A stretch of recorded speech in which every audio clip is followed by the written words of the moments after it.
Recently, I've been getting a lot of questions on no starts on Vanagons, water-cooled engines, 1.9 and or 2.1s. So I figured I'd point out a couple of things that my prior videos might not have been specific on.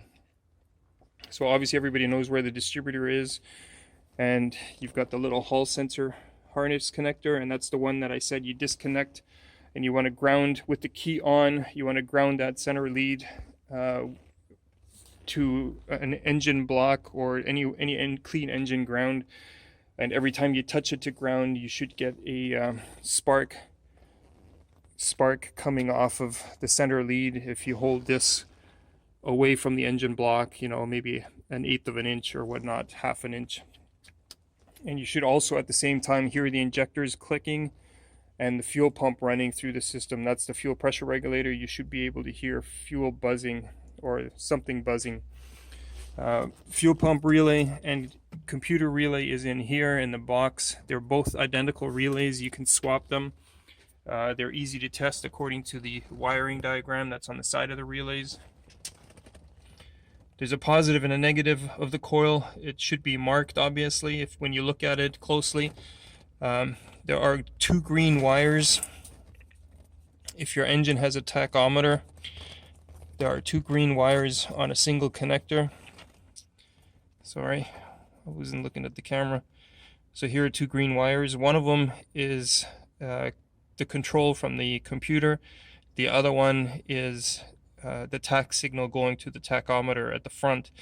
What I have seen is a bad tachometer or a bad instrument cluster preventing causing a no start. It keeps the coil grounded, and then the computer cannot collapse the magnetic field to create spark. So what I've been telling people is to disconnect this connector and just move it so that only one of the green wires is touching the coil.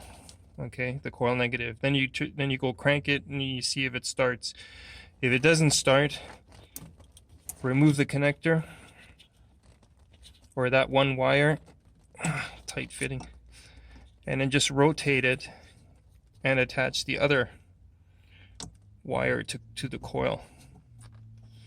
And if it starts now, then you know that there's an issue with the tachometer circuit that goes to the front to the cluster.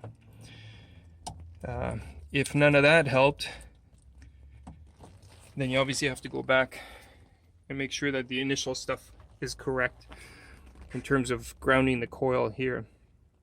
And again, as long as you hear injector pulse, that means the control is good from the computer, meaning that the computer recognizes the fact that you're grounding that center wire, and its response to that is trigger the injectors, because every time the Hall sensor wheel gets triggered, or the Hall sensor triggers, there's the injectors are firing.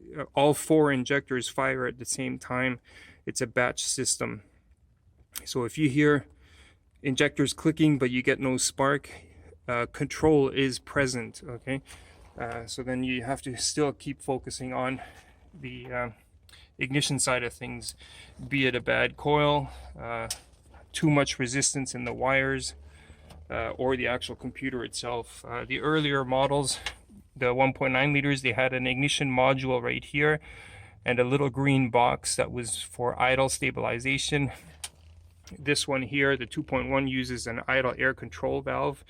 So the engine computer pulse width modulates the signal here to open or close the gap in order to control idle.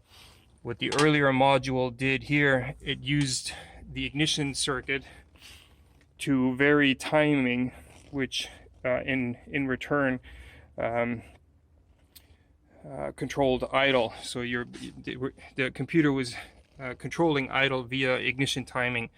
And what you can do on those systems, because that little green box sometimes acts up or doesn't work correctly, you unplug the 2 connectors and you bridge the 2 plugs together.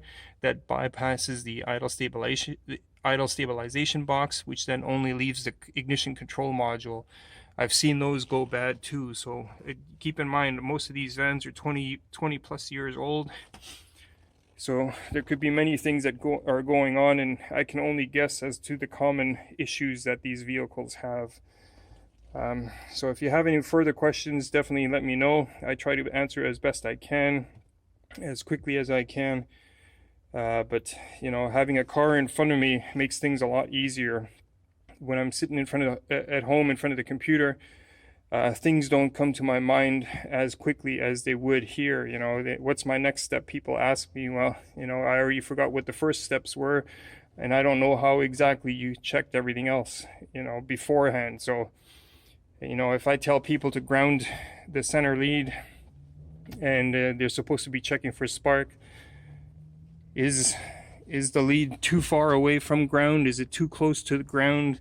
Did they check the lead, you know, first in terms of resistance? Is the coil good?